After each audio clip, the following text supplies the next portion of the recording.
Well, first of all, feminism was created by men so that they can produce twice as much productivity in the economy.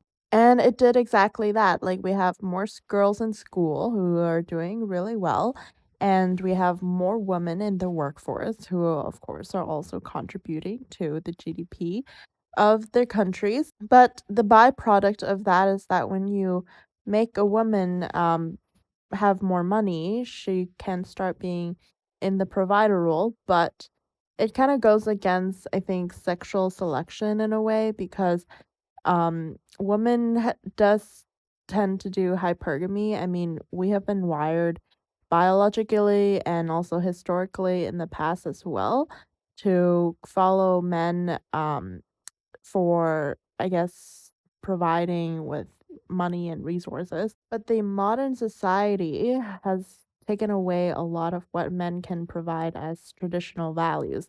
We don't need men for shelter, for food, for resources, for protection anymore if you don't live in a very dangerous city. But we were all raised with traditional values and we want similar things. Like men still wants submissive and stay-at-home mom. Not all the time, but I know there are still some guys who prefer this. And then women still want a strong man who can provide, like pay for the first date.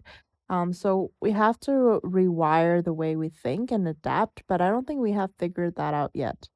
And yes, definitely feminism plus birth control access has allowed women to be more free with um, casual sex. And because we always have lots of options and now we have more availability and greater access to execute on those options, we tend to see the act of casual sex more. And in a free market, women will flood towards the top tier as best as possible due to the nature of hypergamy. And so people that are considered chads in the society will get the majority of women, and religion kind of know this, and that's why they set up the law for monogamy so that every single man is paired off with a woman, regardless if they like it or not, so that they can raise a stable family.